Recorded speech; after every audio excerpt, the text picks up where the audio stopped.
ನಮ್ಮ ಹತ್ರ ಇದ್ದಾರೆ. ಆ ಒಂದು ವಿಶ್ವಕರ್ಮರ ಟೆಕ್ನಾಲಜಿಯಲ್ಲಿ ಕಟ್ಟಿದಂತ ಅಣೆಕಟ್ಟಿನಿಂದ ಇವತ್ತು ಸಾವಿರಾರು ಜನಗಳಿಗೆ ಉಪಯೋಗ ಆಗಿದೆ.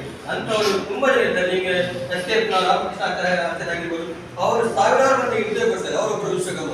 ಹಾಗೆ ಆದಿಶಕ್ತಿ ಅಂತೇಳಿ ನಾವು ಒಂದು ಬೈಕಲ್ಲಿ ಚಿಕ್ಕ ಚಿಕ್ಕ ಒಂದು 30 ವರ್ಷದ 4 ಜನ ಹುಡುಗರು ಅಂತಾರಾಷ್ಟ್ರೀಯ ಮಟ್ಟಕ್ಕೆ ಕೆಲವು ವಸ್ತುಗಳನ್ನು ಮಾಡಿ ಮೆಷಿನರಿ ಮಾಡಿ ಕಲಿತಿದ್ದಾರೆ. ತುಂಬಾ ಹೆಮ್ಮೆ ಆಯ್ತು ನಮಗೆ.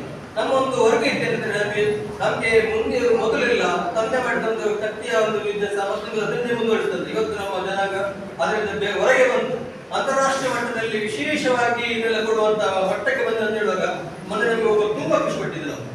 ನಮ್ಮಲ್ಲಿ ಇಂಥವರು ಇದ್ದಾರಂತೆ. ಹಾಗೆ ಅದಕ್ಕೋಸ್ಕರ ಸರ್ಕಾರ ಕೂಡ ಅದಕ್ಕೆ ಹೆಚ್ಚಿನ ರೀತಿಯ ಪ್ರಾಧಾನ್ಯತೆ ಕೊಡಬೇಕು.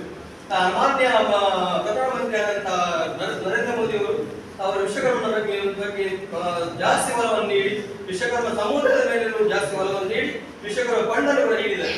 ಕೋಟ್ಯಾಂತರ ಫಂಡ್ ನೀಡಿದ್ದಾರೆ. ಅದು ನಮ್ಮವರಿಗೆ ಎಷ್ಟು ತಲುಪಿದೆ ಅಂತ ಗೊತ್ತಿಲ್ಲ.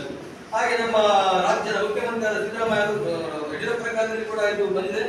ಆ ಸಿದ್ದರಾಮಯ್ಯರ ಕಾಲದಲ್ಲಿ ಈ ವಿಶ್ವಕರ್ಮ ಜಯಂತಿ ಅಂತ ಹೇಳುದು ಮುನ್ನೆಲೆಗೆ ಬಂದು ಒಂದು ದೊಡ್ಡ ಆಚರಣೆ ಬಂತು. ನಾನು ಇವತ್ತು ಇಲ್ಲಿ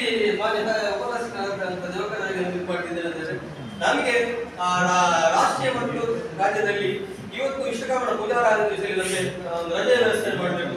ಎಲ್ಲರೂ ವಿಜೃಂಭಣೆಯಿಂದ ಆಚರಣೆ ಮಾಡುವಂತ ಆಗ್ಬೇಕು ಅಂತ ಒಂದು ನೀಡುತ್ತಾ ಕೆಲವು ಕಡೆ ಎಲ್ಲ ನಾವು ಈಗ ಸಂದೀಪ್ ಆಚಾರ್ಯ ಹೇಳಿದಾಗೆ ನಮ್ಮ ಜನಾಂಗ ನಮ್ಮ ಸಮುದಾಯ ಚಿಕ್ಕದಲ್ಲ. ನಮ್ಮ ಜನಾಂಗ ನಮ್ಮ ಸಮುದಾಯ ಚಿಕ್ಕದಲ್ಲ.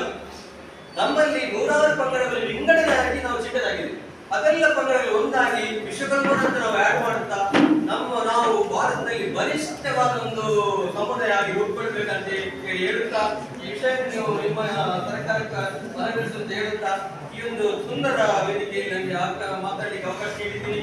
ನಿಮ್ಗೆಲ್ಲರಿಗೂ ವಂದಿಸುತ್ತಾ ನಮ್ಮ ಅವಕಾಶಕ್ಕಾಗಿ